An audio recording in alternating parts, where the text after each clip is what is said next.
Hallelujah. प्रभु का धन्यवाद हो आज के इस दिन के लिए। मेरे जीजू, आइए मरकुस 5 अध्याय 25 पद से 34 पद तक हम पढ़ेंगे और इस घटना के बारे में अध्ययन करेंगे। एक स्त्री थी जिसको 12 वर्ष से लहू बहने का रोग था। उसने बहुत वैद्यों से बड़ा दुख उठाया और अपना सब माल व्यय करने पर भी उसे कुछ लाभ न हुआ था, परंतु और भी रोगी हो गई थी। वह यीशु की चर्चा सुनकर भीड़ में उसके पीछे से आई और उसके वस्त्र को छू लिया, क्योंकि वो कहती थी, यदि मैं उसके वस्त्र ही को छू लूंगी तो चंगी हो जाऊंगी। और तुरंत उसका लहू बहना बंद हो गया और उसने अपनी देह में जान लिया कि मैं उस बीमारी से अच्छी हो गई हूं। यीशु ने तुरंत अपने में जान लिया कि मुझ में से सामर्थ निकली है और भीड़ में पीछे से फिर कर पूछा, मेरा वस्त्र किसने छुआ? उसके चेलों ने उससे कहा, तू देखता है कि भीड़ तुझ पर गिरी पड़ती है और तू कहता है कि किसने मुझे छुआ? तब उसने उसे देखने के लिए जिसने यह काम किया था चारों ओर दृष्टि की। तब वह स्त्री यह जानकर कि मेरी कैसी भलाई हुई है, डरती और कांपती हुई आई और उसके पांव पर गिरकर उससे सब हाल सच सच कह दिया। उसने उससे कहा, पुत्री, तेरे विश्वास ने तुझे चंगा किया है, कुशल से जा और अपनी बीमारी से बची रहे। हालेलुया। एक स्त्री थी, उसका नाम तो नहीं बताया गया, लेकिन स्त्री थी। उसके हालात कैसे हैं ये बताए गए हैं। जिसको 12 वर्ष से लहू बहने का रोग था। अंदाजा लगाइए, कल्पना कीजिए कि जिसको 12 साल से लहू बहने की बीमारी है, कैसी उसकी हालत होगी।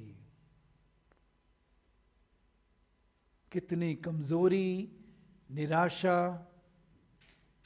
उसके जीवन में होगी।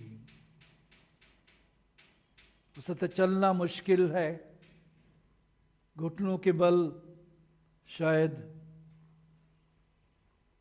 वो चलती है। उसने बहुत वैद्यों से बड़ा दुख पाया। वैद्यों के पास इसलिए जाते हैं आराम पाएं,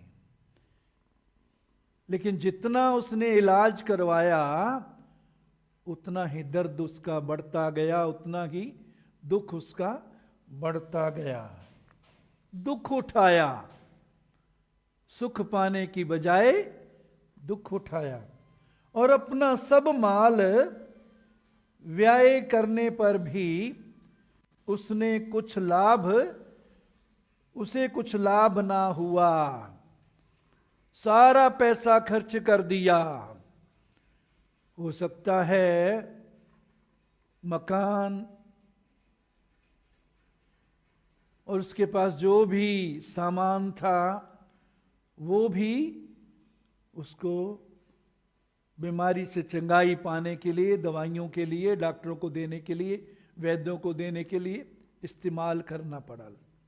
कि सारा सब माल व्यय करने पर भी कुछ लाभ ना हुआ। परंतु और भी रोगी होती गई, और भी रोगी होती गई। मेरे अजीजों, हो सकता है हम में से कोई आज है जिसके हालात ऐसे ही हैं। हो सकता है आपको लहू बहने का रोग तो नहीं, लेकिन इसके बराबर या ऐसी समस्याओं का आप सामना कर रहे हैं और अपनी कोशिशों से जितना उनको हल करने की कोशिश करते हैं वो उतना उलझ रहे हैं, उतना समस्या में पड़ रहे हैं। जितना आराम पाना चाहते हैं उतना ही समस्या में घिर रहे हैं। जिंदगी में चलना, आगे बढ़ना, वो दौड़ जिसमें हमें दौड़ने के लिए बुलाया गया है, बहुत मुश्किल है। बार बार गिर रहे हैं, निराशा जीवन में है।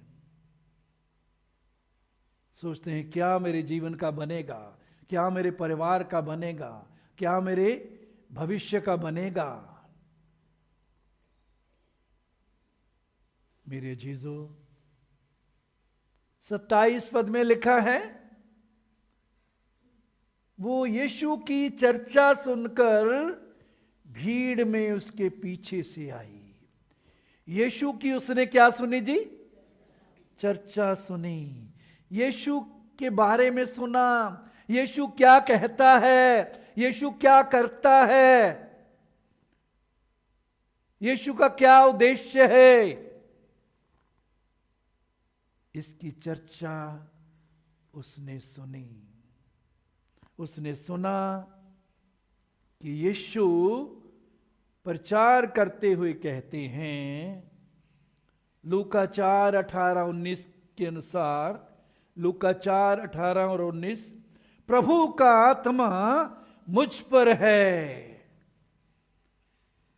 इसने क्या सुना कि प्रभु का आत्मा यीशु पर है, इसलिए कि उसने सुसमाचार सुनाने के लिए मेरा अभिषेक किया है। पिता परमेश्वर ने यीशु का अभिषेक क्यों किया? खुशखबरी सुनाने के लिए, खुशखबरी सुनाने के लिए कि अब तुमको पाप में रहने की जरूरत नहीं, अब तुमको पाप के दंड भोगने की जरूरत नहीं, अब तुमको बीमारियों में रहने की जरूरत नहीं, अब तुमको निराशा में रहने की जरूरत नहीं, अंधेरे में रहने की जरूरत नहीं, शैतान के हाथों में रहने की जरूरत नहीं, शैतान की गुलामी में जिंदगी गुजारने की जरूरत नहीं। छुटकारा देने वाला आ गया है। उस समाचार, वो खुशखबरी क्या है कि उसने हमारे पापों का दंड अपने ऊपर ले लिया। ये आज चर्चा हम आज सुन सकते हैं। उसने जो चर्चा सुनी उसके मुकाबले में जो चर्चा आज हम सुन सकते हैं वो बहुत ज्यादा है। बहुत सी बातें जो आज हम सुन सकते हैं, पढ़ सकते हैं, जान सकते हैं, उसने नहीं जानी। सुसमाचार सुनाने के लिए मेरा अभिषेक किया है और मुझे इसलिए भेजा है।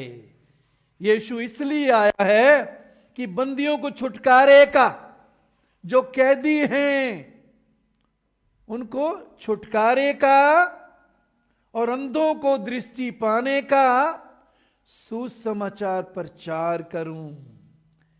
यीशु जो कैदी हैं, शैतान की कैद में है, पाप की कैद में है, बीमारियों की कैद में है, गुलामी की कैद में है, कंगाली गरीबी की कर्ज की कैद में है, उनको छुड़ाने का, कि वो छूट सकते हैं। अब उस कैद में उनको रहने की जरूरत नहीं, उस कैद से वो बाहर आ सकते हैं, क्योंकि कैद का दरवाजा यीशु ने खोल दिया है।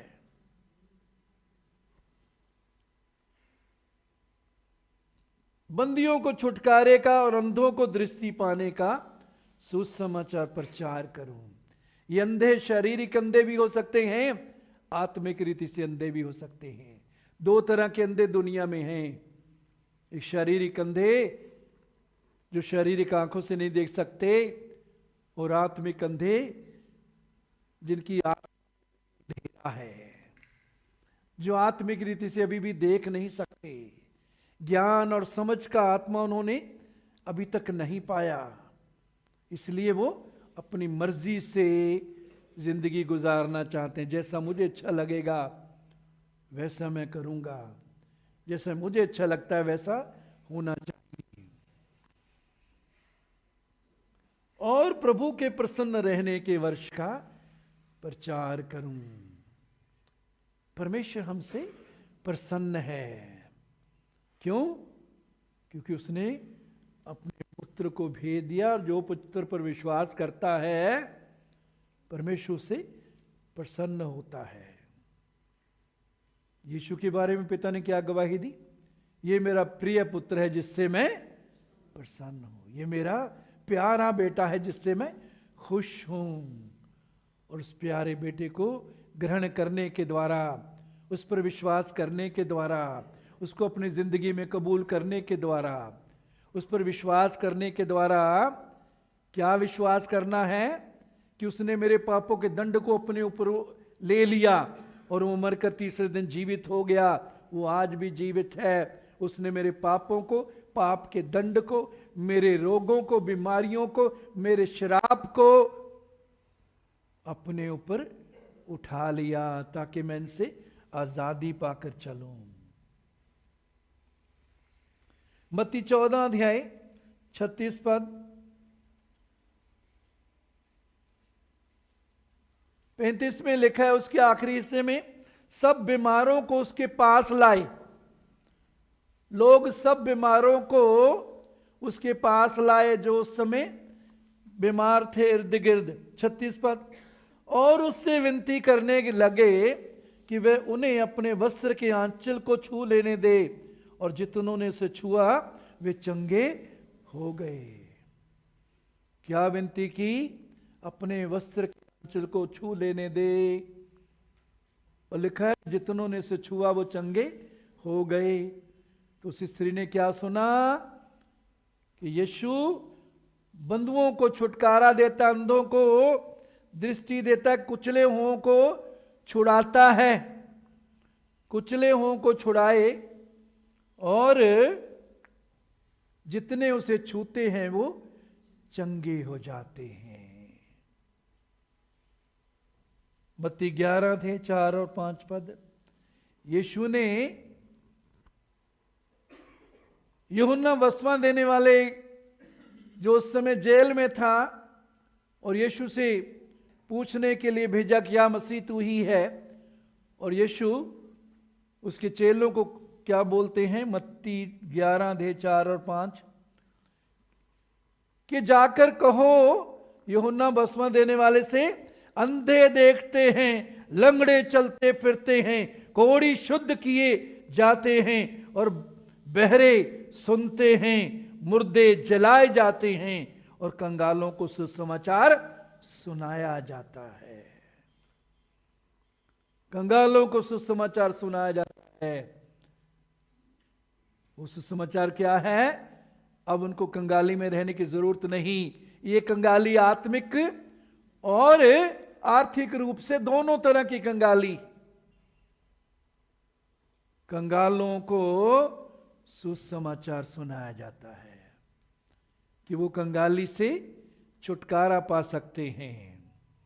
मेरे अजीजों, परमेश्वर की योजना उसके बच्चों के लिए है कि हम आत्मिक रीति से भी कंगाली में ना रहें, हम आत्मिक रीति से धनी रहें, उसके आनंद में भरे रहें, उसके वचन से भरे रहें, उसकी कृपा से भरे रहें, उसके जीवन से भरे रहें, और उसका जीवन हमारे अंदर से बहने पाए। जीवन के जल की नदियां हमारे अंदर से बहने पाएं। वो नहीं चाहता हम आत्मिक रीति से कंगाली में रहें। इसके साथ साथ उसकी इच्छा क्या है? हम आर्थिक रीति से, पैसे के हिसाब से भी कंगाल ना रहें। वो हमारी सब जरूरतों को पूरी करना चाहता है और हमें इतना देना चाहता है कि हम दूसरों को भी मदद कर सकें। ये परमेश्वर की योजना परमेश्वर के बच्चों के लिए है कि हमें इतना दे कि हम परमेश्वर का प्रेम प्रकट करने के लिए आशीष बांटने के लिए दूसरों की भी बांटे, ये योजना उसकी है। और वो चाहता है हम इसमें बने रहें। मेरे जीजो, अगर उसमें रुकावटें हैं तो परमेश्वर की ओर से नहीं, हमारी ओर से है। हमें उन रुकावटों को समझना है, जानना है, दूर करना है, उन पर जय पाना है, तो हम परमेश्वर की महिमा को देखेंगे। मेरे जीजो, मत्ती 14:14, उसने निकलकर एक बड़ी भीड़ देखी और उन पर तरस खाया और उनके बीमारों को चंगा किया।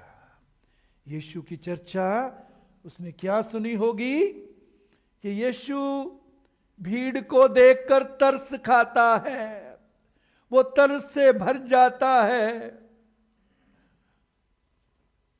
उसका दिल दया से भर जाता है,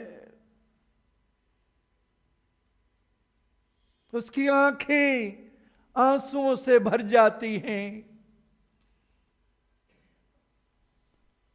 और उसी तरस के कारण वो बीमारों को चंगा करता है।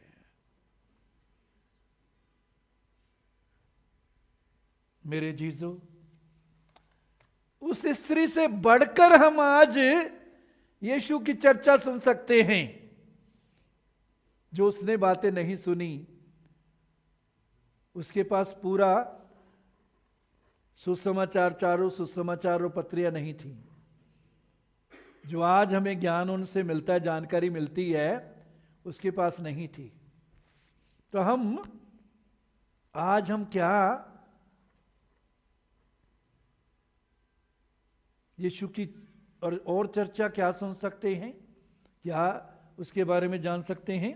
प्रेरितों के काम 10:38, प्रेरितों के काम 10:38।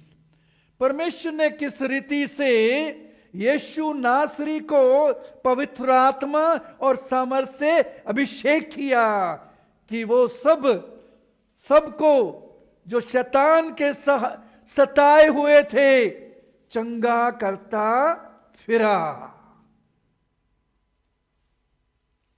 परमेश्वर ने किस रीति से यीशु नासरी को पवित्र आत्मा और सामर्थ से अभिषेक किया कि वो सबको जो शैतान के सताए थे उनको चंगा करता फिरा। शैतान सताता है बीमारी के द्वारा और बहुत सी समस्याओं के द्वारा। कब सताता है? जब हम उसको अपने जीवन में मौका देते हैं, अवसर देते हैं, अपनी उंगली उसको पकड़वा देते हैं, तो सारा हाथ पकड़ लेता है। उसको खड़े होने की जगह देते तो बैठने की जगह अपने आप फिर बना लेता है। इफ्सियों में क्या लिखा? शैतान को अवसर ना दो, शैतान को अवसर मौका ना दो। क्या सोचते हैं? ध्यान दें, क्या सोच रही हैं, क्या बोल रही है, ध्यान दें, कैसा व्यवहार कर रहे हैं, बड़ा ध्यान दें। यदि चौकस नहीं होंगे, सोचने के द्वारा, बोलने के द्वारा, व्यवहार के द्वारा, कामों के द्वारा हम शैतान को अवसर दे देते हैं। अदरवाइज प्रभु की योजना क्या है कि सब जो शैतान के सताए हुए हैं उन सबको वो क्या करे? चंगा करे। शैतान सताता है, बीमारी सताती है, लेकिन यीशु चंगा करता है। मेरे जीजो, इब्रानियों 13:8 में क्या लिखा है? यीशु मसीह कल, आज और युगानुयुग एक सा है। यीशु मसीह कल, आज और युगानुयुग एक सा है। इसका मतलब ये हुआ कि जो यीशु तरस खाकर चंगाई उस समय देता था जब वो शरीर में था, वो आज भी वही काम करता है, उससे भी बढ़कर करता है, उससे बढ़कर क्या? पहला पत्र 2:24 में क्या लिखा है?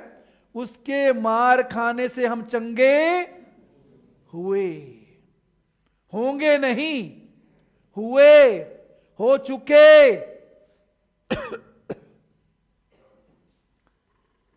मेरे चीजों, वास्तविकता यह है कि प्रभु आज चंगा नहीं करता। आज प्रभु किसी को भी चंगा नहीं करता। क्यों? क्योंकि उसने 2000 वर्ष पहले चंगाई दे दी है। उसके मार खाने से तुम चंगे हुए, उसके मार खाने से तुम चंगे हुए।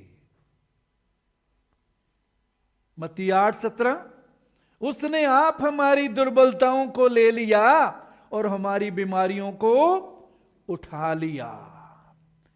यीशु ने आप हमारी बीमारियों को क्या कर लिया जी? उठा लिया।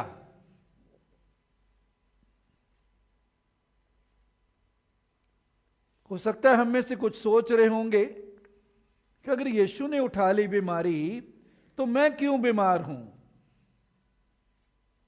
मेरे अंदर क्यों दर्द है? मेरे अंदर क्यों बीमारी के लक्षण हैं, चिन्ह हैं, बीमारी के निशान हैं? क्या यह वचन झूठ तो नहीं है? मेरे जीजो,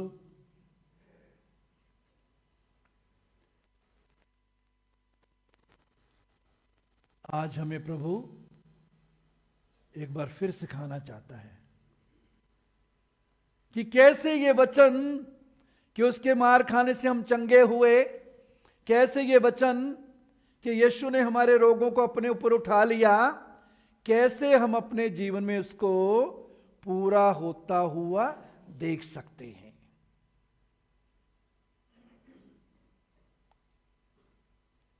ये हम पर निर्भर करता है। हमें क्या करना, हमें सीखना है कि हमें क्या करना है, कैसे हम उसको अपन में जीवन में पूरा होता हुआ देखेंगे। मरकुस 5:34 में हमने पढ़ा, पुत्री तेरे विश्वास ने तुझे चंगा किया, कुशल से जा और अपनी इस बीमारी से बची रहे। तेरे विश्वास ने तुझे चंगा किया। कैसे इसके अंदर विश्वास आया? कोई बताएगा? सुनने के द्वारा। क्या सुना? क्या सुना इसने? यीशु की चर्चा, यीशु का वचन, यीशु के काम, यीशु क्या करता है, यीशु की चर्चा सुनकर, उस चर्चा ने, उस वचन ने उसके अंदर क्या पैदा किया? विश्वास। विश्वास सुनने से, सुनना मसीह के वचन से होता है। रोमियो 10:27 में, रोमियो 10:27, विश्वास सुनने से, सुनना मसीह के वचन से होता है। अब विश्वास क्या है? विश्वास क्या है? इब्रानियों 11:1, अब विश्वास आशा की हुई वस्तुओं का निश्चय और अनदेखी वस्तुओं का प्रमाण है। पहली बात, विश्वास का संबंध अब के साथ है। मैं चंगा हो जाऊंगा, मुझे चंगाई मिलेगी, विश्वास नहीं है। विश्वास का संबंध अब के साथ। अब विश्वास आशा की हुई वस्तुओं का निश्चय है। निश्चय का पक्का मेरे पास है, कोई शक नहीं। मैं विश्वास के द्वारा देखता हूं, मैं विश्वास के द्वारा बोलता हूं। कोई शक नहीं, कोई निराशा नहीं, कोई डर नहीं। अगर डर है, शक है, तो विश्वास नहीं। डर, शक ये विश्वास से उलट है, विरोध में है। अगर शक या डर आता है, उस पर हमें जय पानी है, जय पाना सीखना है। अब विश्वास आशा की हुई वस्तुओं का निश्चय है। इंग्लिश में है, no faith is the substance of things hoped for. Substance क्या होता है? कोई बताएगा सब्सटेंस क्या होता है? हाँ जी, ऊंचा बोलो, ऊंचा। कच्चा माल या पदार्थ या नींव। सब्सटेंस का मतलब जो यूनानी शब्द है ह्यूपोस्टैटिसिस, उसका मतलब है सब्सटेंस, कच्चा माल। कोई भी चीज बनती है वो कच्चे माल से बनती है। एसी अगर देखो, इसको खोल के देखो, कुछ चीजें प्लास्टिक की, कुछ चीजें स्टील की, कुछ चीजें किसी और धातु की होंगी। वो कच्चे माल से एसी बना, कच्चे माल से ही ये पंखा बना, कच्चे माल से ही बाइबल जो आपके हाथ में है ये बनी, कागज बने, शाही बनी, प्रिंटिंग प्रेस बनी जिसमें प्रिंट किया गया। तो कच्चा माल किस लिए होता है? कोई चीज बनाने के लिए। अब विश्वास आशा की हुई वस्तुओं का निश्चय। किन बातों की आशा करनी है? जिनका वायदा परमेश्वर ने अपने वचन में हमें दे दिया है।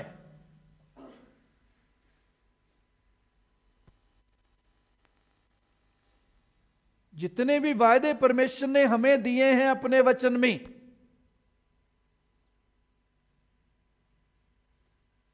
उसके वायदों के बारे में क्या लिखा है? वो हां और आमीन के साथ है। हां और आमीन का मतलब है परमेश्वर की ओर से वो दे दिए गए हैं, परमेश्वर ने वो पूरे कर दिए हैं,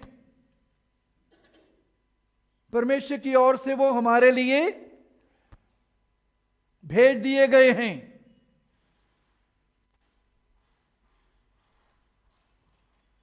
अब विश्वास आशा की हुई वस्तुओं का निश्चय। और आगे क्या है? अनदेखी वस्तुओं का प्रमाण। अनदेखी वस्तुओं का प्रमाण। जो चीज हम नहीं देखते वो मुझे मिल गई, वो मेरे पास है, वो मेरी है। जो हम महसूस नहीं करते वो मुझे मिल गई है। सबूत। जो हम नहीं देखते, जो नहीं महसूस करते,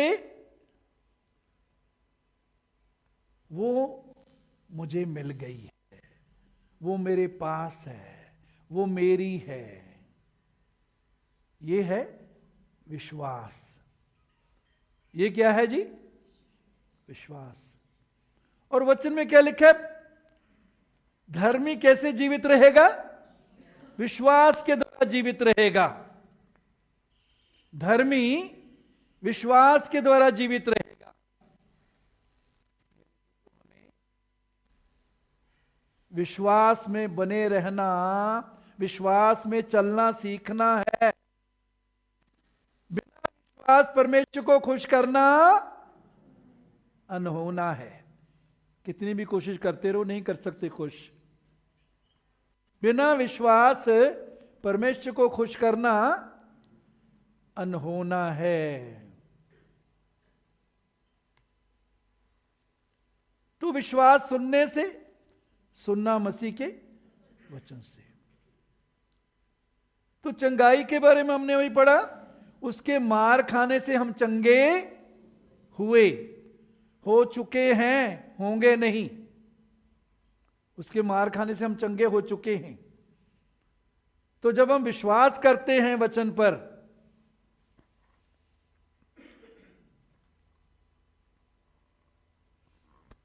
किस पर विश्वास करना है? वचन पर। तो हमें इस वचन को लेकर, प्रभु तेरा धन्यवाद, तेरे मार खाने से मैं चंगा हो चुका हूं, मैं चंगी हो चुकी हूं। यीशु तूने मेरे रोगों को अपने ऊपर उठा लिया, अब मैं रोगी नहीं हूं, बीमार नहीं हूं। वो चंगाई का कच्चा माल विश्वास है। यीशु ने कई बार वचन में क्या बोला? तेरे विश्वास के अनुसार तेरे लिए हो जाए। अंधा आया, कहते प्रभु मैं देखने लगूं, तेरे विश्वास के अनुसार तेरे लिए हो जाए। देखने लगा। सूबेदार ने कहा प्रभु तू वचन ही कह दे तो मेरा सेवक चंगा हो जाएगा, मैं ऐसे योग्य नहीं कि तू मेरे छत के तले आए। वचन ही कह दे तो मेरा सेवक चंगा हो जाएगा। यीशु ने कहा तेरे विश्वास के अनुसार तेरे लिए हो जाए। हमारी क्या समझ, ओ प्रभु यीशु चल मेरे घर चल, 2 मिनट निकाल ले, जरूर चल। तो कहते वचन ही कह दे, मुंह से वचन ही कह दे। यहीं खड़ा खड़ा तू बोलेगा, तेरे मुंह से जो वचन निकलेगा उस वचन के द्वारा मेरा सेवक चंगा हो जाएगा। बहुत से विश्वासियों को जीवन जिंदगी भर वचन पर विश्वास करना नहीं सीखते। पास्टर की उनकी प्रार्थना, पास्टर की प्रार्थना पर विश्वास रहता है। छोटे प्रचारकों की प्रार्थना पर विश्वास रहता है। बड़ी भीड़ में जो परमेश्वर के सेवक प्रार्थना कर, उनसे प्रार्थना कराऊंगा या कराऊंगी। तेरे विश्वास के अनुसार तेरे लिए हो जाए। क्यों नहीं काम होते? क्योंकि हम वचन पर विश्वास नहीं करते। वचन पर विश्वास करना हमने सीखा नहीं। आज परमेश्वर चाहता है हम सीखें वचन पर विश्वास करना। मेरी चीजों,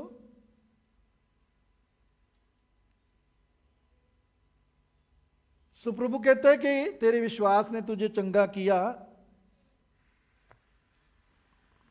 और विश्वास के बारे में कुछ और बातें हम देखते हैं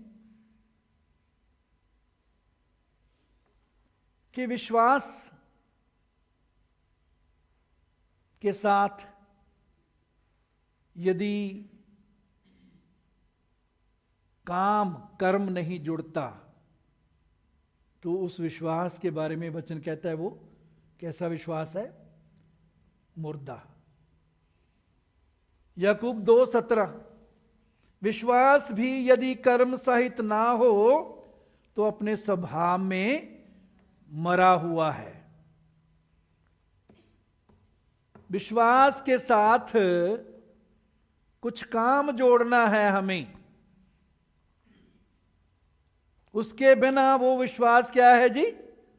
मरा हुआ। बहुत से विश्वासियों के पास विश्वास है लेकिन मरा हुआ विश्वास है, इसलिए विश्वास काम नहीं करता। याकूब 2:26 में भी यही बात है, जैसे देह आत्मा बिना मरी हुई है वैसे ही विश्वास भी कर्म बिना मरा हुआ है। वो कर्म क्या है? वो जिसको हमें विश्वास के साथ जोड़ना है उसके बारे में भी देखेंगे, लेकिन एक उदाहरण और देखेंगे कि विश्वास अगर हमारे अंदर है और उसके साथ जिस बात को जोड़ना चाहिए वो नहीं है, तो वो विश्वास काम नहीं करेगा। प्रेरितों 14 अध्याय 8 से 10 पद। लुस्त्रा में एक मनुष्य बैठा था। प्रेरितों 14 8 से 10। लुस्त्रा में एक मनुष्य बैठा था जो पांवों का निर्बल था। वह जन्म ही से लंगड़ा था और कभी ना चला था। वह पौलुस को बातें करते सुन रहा था। पौलुस ने उसकी ओर टकटकी लगाकर देखा कि उसे चंगा हो जाने का विश्वास है। अब इस लंगड़े में विश्वास है। पौलुस ने देखा, लेकिन इसको चंगाई नहीं मिली। सिर्फ अपने अंदर विश्वास है, उससे काम नहीं होगा। कब उसने चंगाई पाई, कैसे चंगाई पाई? 10 पद। और ऊंचे शब्द से कहा पौलुस ने, अपने पांव के बल सीधा खड़ा हो। तब वो उछलकर चलने फिरने लगा। तब वो अपने पांव के बल सीधा खड़ा हो। जो पौलुस ने कहा, जब उसने उसको काम में लाया, जो पौलुस ने आत्मा के अभिषेक में, आत्मा की अगुवाई में आज्ञा दी, जब उसके अनुसार उसने किया, जब ये विश्वास का काम उसने जोड़ दिया, तो उसको क्या मिली जी? चंगाई मिली। और ऊंचे शब्द से कहा, अपने पांव के बल सीधा खड़ा हो। तब वो उछलकर चलने फिरने लगा। जब तक विश्वास उसके सिर्फ अंदर था, उसने विश्वास के साथ जरूरी काम नहीं जोड़ा, उसके विश्वास ने काम नहीं किया। इस स्त्री के बारे में हम पढ़ते हैं 5:28 में। मरकुस 5:28 में क्या बोला? क्योंकि वो कहती थी, यदि मैं उसके वस्त्र ही को छू लूंगी तो चंगी हो।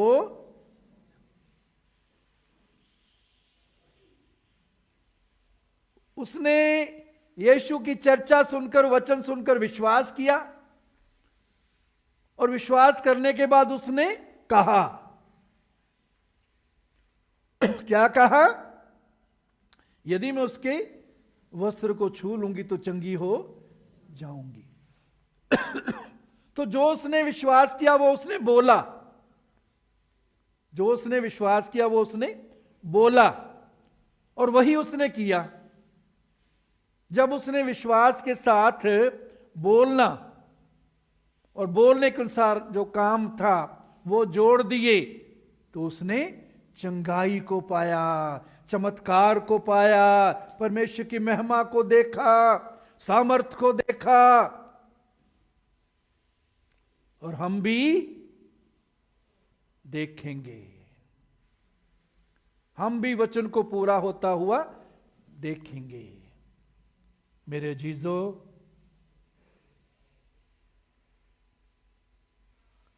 प्रेरितों माफ करना, नीति वचन 18:21। जीव के वश में मृत्यु और जीवन दोनों होते हैं।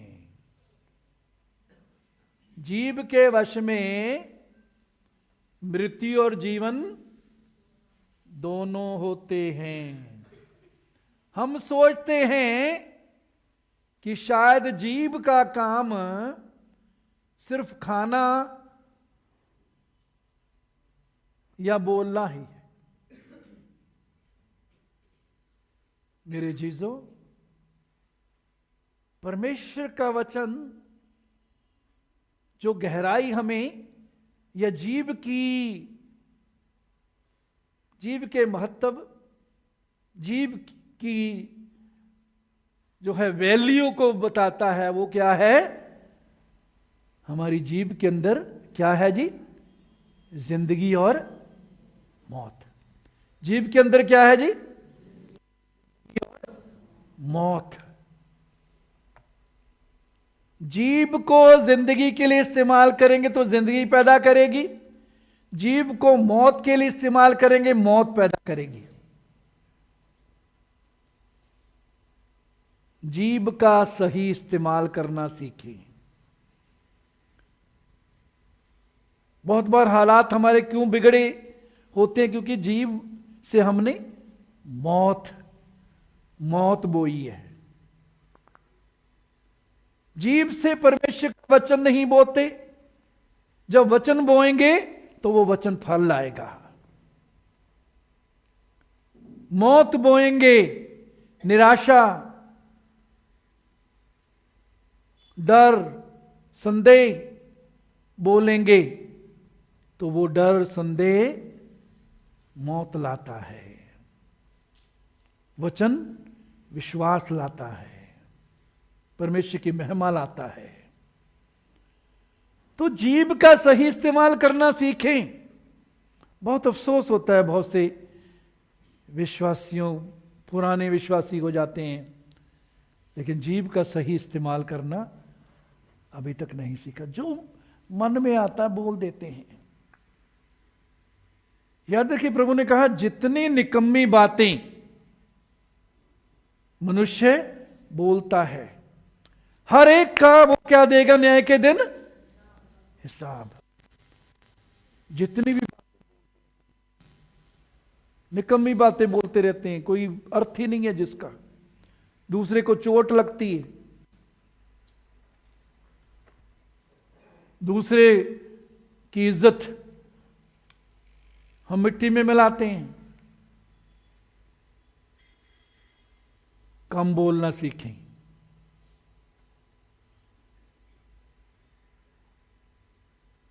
समय तक चुप रहना भी सीखें। हम सोचते हैं हम ज्यादा बोलेंगे तो लोग समझेंगे हम ज्यादा समझदार हैं, हम ज्यादा बोलेंगे तो हमारी जीत होगी, हमारी बात मानी जाएगी।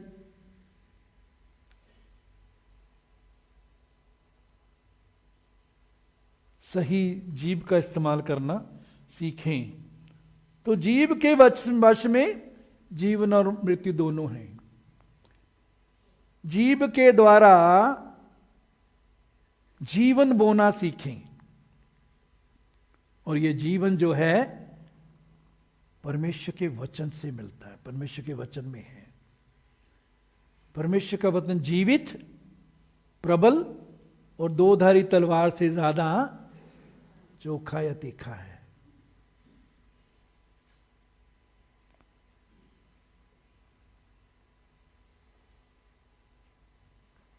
मत्ती 11 अध्याय उसके 22 से 24 पद में, यहां 22 से 24 पद, यीशु ने कहा परमेश्वर पर विश्वास रखो। यूनानी में,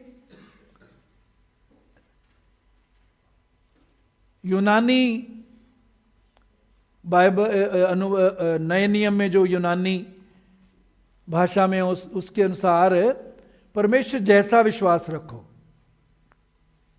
या परमेश्वर का विश्वास रखो।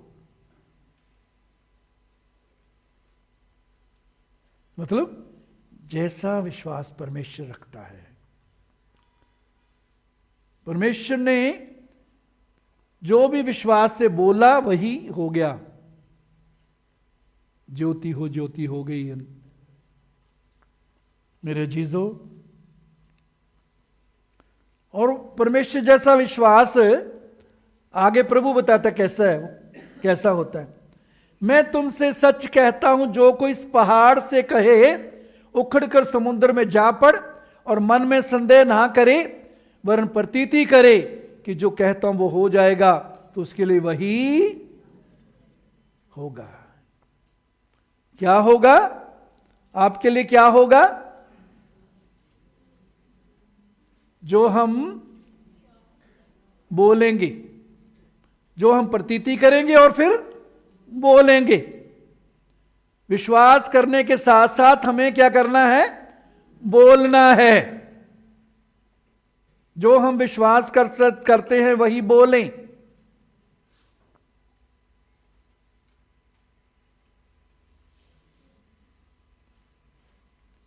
चौबीस पद, इसलिए मैं तुमसे कहता हूं, जो कुछ तुमने प्रार्थना करके मांगा, प्रतीति कर लो कि तुमको मिल गया और तुम्हारे लिए हो जाएगा।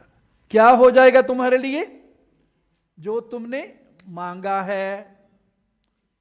तो प्रतीति करनी है कि मुझे क्या हो गया जी? मिल गया है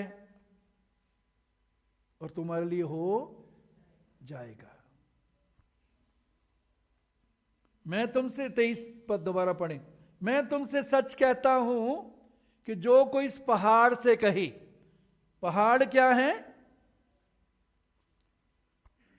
बहुत बार बीमारियां पहाड़ की तरह होती हैं, कर्ज पहाड़ की तरह होता है, डर पहाड़ की तरह होता है, पैसे की कमी पहाड़ की तरह होती है, जीवन में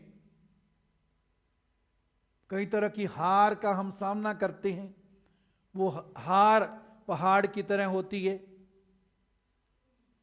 कहते उस पहाड़ से कहो। हमारी समस्या क्या है? हम पहाड़ के बारे में कहते रहते हैं।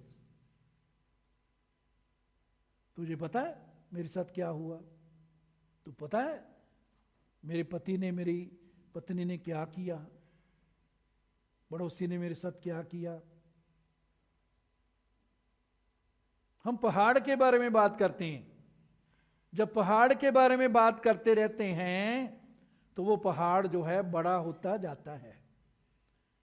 जब परमेश्वर के बारे में बात करेंगे, वचन के बारे में बात करेंगे, तो हमारे हालात में हम परमेश्वर को बड़ा बड़ा करेंगे, बड़ा बनाएंगे।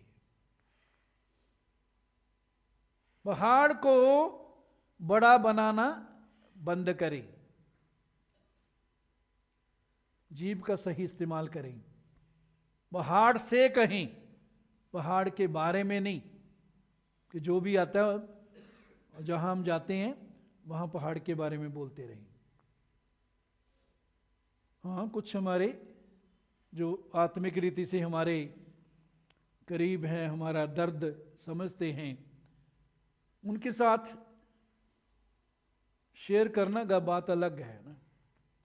आपके आत्मिक अगुवे हैं या वो भाई बहन जो आपसे मैच्योर हैं। मेरे जीजो,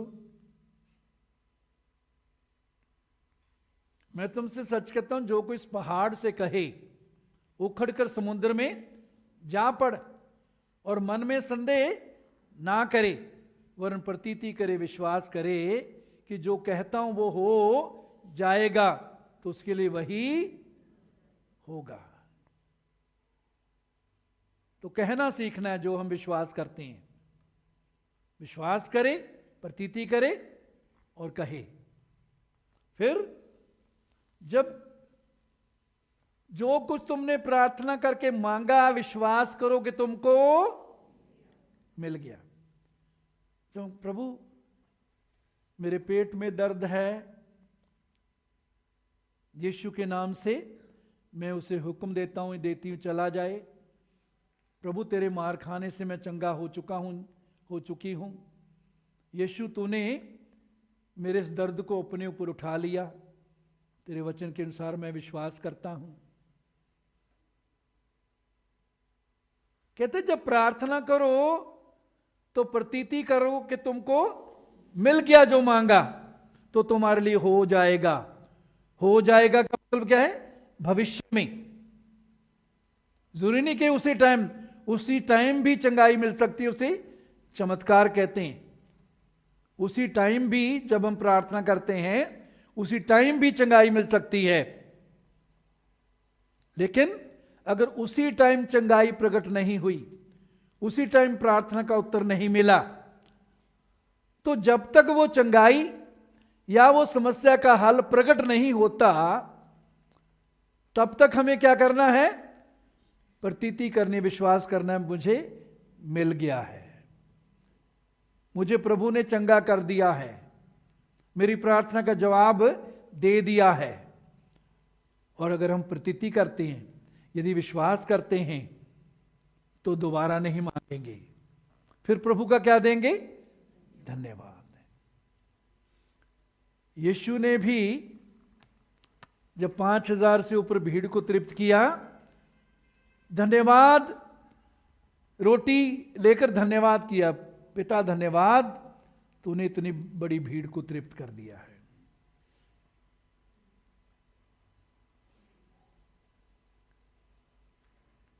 लाजर की कब्र पर जब थे, हे पिता मैं तेरा धन्यवाद करता हूं, तूने मेरी सुन ली है। यीशु ने जो मांगा, विश्वास किया कि पिता ने दे दिया, और उसके बाद क्या दिया? धन्यवाद। उसके बाद ये नहीं कहा पता नहीं मिलेगा या नहीं मिलेगा, पता नहीं मैं चंगा हूंगा या नहीं हूंगा। मेरे जी, अब आपको याद होगा पिछले हफ्ते मैंने दोबारा अपनी चंगाई की उदाहरण दी थी, दो चंगाइयों की उदाहरण। पहला आज से कुछ महीने पहले की बात है, शायद साल ही होने वाला होगा, जब मैं वचन का प्रचार करके बैठने गया अपनी कुर्सी पर, तो इधर दर्द शुरू हो गया।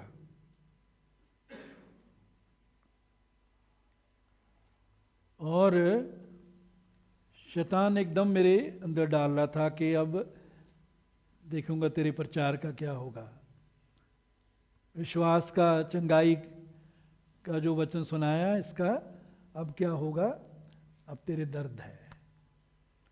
और मेरे मन में विचार आ रहा था कि शायद या तो चूड़ा जो है इसमें कोई नुक्स पड़ गया, या कोई ये हिल गया, तो उसी दर्द में मैं रात तक रहा।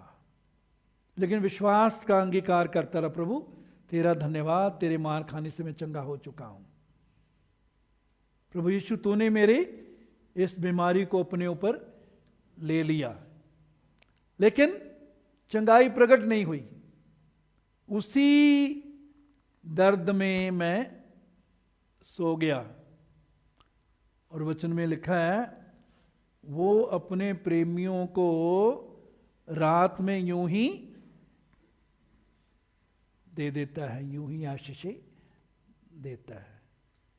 जब मैं सुबह उठा, धन्यवाद है, मुझे ऐसा लगा जैसे 98% मैं सही हूं, 2% क्यों महसूस हुआ? ऐसा महसूस हो रहा था कि यहां कुछ, जहां दर्द था वहां कुछ टच हो रहा है कुछ। और जब मैं चलने फिरने लगा, धन्यवाद प्रभु का किया, वो भी ठीक हो गया, प्रभु का धन्यवाद। लेकिन अभी जो पिछले हफ्ते जो मैंने एग्जाम्पल दी अपनी चंगाई की, उसमें क्या था? उससे पहले हफ्ते आपने नोट किया होगा, मैंने कहा कि मेरे यहाँ ऐसे पंजे पर ऐसे जब चलता हूं दर्द होता था, अब ठीक है। उसके साथ ही साथ इसी तरफ दर्द कुछ दिन से फिर हो रहा था, तकरीबन 2 हफ्ते से। और जब भी मुझे टांग उठानी पड़ती थी, तो यहां सहारा देके, यहां पैर का सहारा देके उठानी पड़ती थी। और जब भी मैं जुराब पहनता था और नीचे का कपड़ा कोई पहनता था, उस समय भी दर्द महसूस होता था। लेकिन मैं हर समय जब भी दर्द महसूस होता था या नहीं होता था, करता रहा, प्रभु तेरा धन्यवाद, तेरे मार खाने से मैं चंगा हो चुका हूं। यीशु तूने मेरी इस दर्द के कारण को अपने ऊपर उठा लिया। बार बार करना पड़ा। कई बार शैतान दिमाग में ख्याल लाने की कोशिश करता कि तू नहीं चंगा होगा, तुझे इलाज करवाना पड़ेगा, डॉक्टर की मदद लेनी पड़ेगी, पता नहीं तू चंगा होगा या नहीं होगा। मेरे चीजों ऐसे बहुत से ख्याल हमारे अंदर आ सकते हैं, लेकिन उन सब ख्यालों पर, विचारों पर हमें परमेश्वर के वचन के द्वारा, परमेश्वर की वचन की तलवार का इस्तेमाल करते हुए उन पर जय पाना है। वो ख्याल शैतान कैसे भी लाता रहे, ये शैतान तेरा मेरे ऊपर कोई अधिकार नहीं, बीमारी तेरा मेरे ऊपर कोई अधिकार नहीं। मैं समय समय पर कहता, प्रभु हे बीमारी, तू गलत पते पर आ गई है, मेरी देह पवित्र आत्मा का मंदिर है। वचन में लिखा, जो इस मंदिर को नाश करेगा परमेश्वर उसे नाश करेगा। ए बीमारी, ए शैतान, तू जो है यहां रुक नहीं सकता। ए दर्द, दर्द के कारण यीशु के नाम से दूर चला जा, क्योंकि तेरा कोई अधिकार मेरे ऊपर नहीं है। तो तकरीबन 2 हफ्ते लगातार मुझे विश्वास का और वचन का अंगीकार करना पड़ा। कई बार लगातार हमको विश्वास में खड़े रहकर परमेश्वर की महिमा को या चंगाई को या प्रार्थना के जवाब को हम देख पाते हैं। दूसरा राजा 5:14 में हम देखते हैं, उस नामान कोढ़ी को एलीशा ने जब बोला कि तू 7 बार डुबकी लगा, दूसरा राजा 5:14, तब उसने परमेश्वर के भक्त के वचन के अनुसार यरदन को जाकर उसमें 7 बार डुबकी मारी और उसका शरीर छोटे लड़के का सा हो गया और वो शुद्ध हो गया। कितनी बार डुबकी लगानी पड़ी? 7 बार। कई बार लगातार हमको विश्वास में बने रहने की जरूरत है, लगातार वचन का अंगीकार करने की जरूरत है, लगातार बीमारी को बताने की जरूरत है। बीमारी सुनती है। यीशु मसीह जब झील में से चलकर आ रहे थे, तूफान था। 2 बार ये घटना हुई। एक बार तो यीशु मसीह उस नाव में लेटे हुए थे पिछली तरफ, और जब प्रभु को उठाया गया, हे प्रभु हम नाश हुए जाते हैं, प्रभु ने उठकर जो है आंधी और पानी को डांटा। तो उसके बाद क्या बोला जाता, क्या बोलते हैं, ये कैसा मनुष्य है कि आंधी और पानी भी उसकी सुनते हैं। आपकी बीमारी आपको सुनेगी।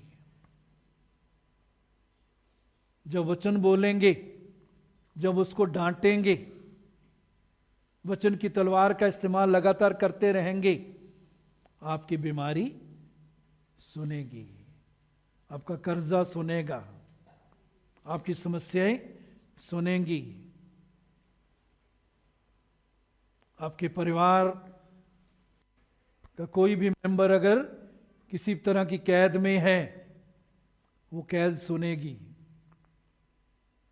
परमेश्वर के वचन में सामर्थ्य है, उसका अंगीकार करते रहें, वचन को बोलते रहें।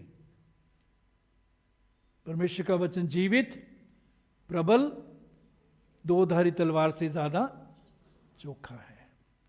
परमेश्वर का वचन जीवित है, जिंदा है, परमेश्वर की जिंदगी उसमें है। और जब हम उस पर विश्वास करके बोलते हैं तो परमेश्वर की जिंदगी काम करती है। चंगाई हम पाएंगे, परमेश्वर की महिमा को देखेंगे। और मैं परमेश्वर का धन्यवाद करता हूं कि ये 2 हफ्ते पहले की जो उदाहरण है, इसके द्वारा प्रभु ने मुझे सिखाया, लेकिन आप भी सीख सकते हैं। मेरे अजीजों, आइए हम सब खड़े हो जाएं।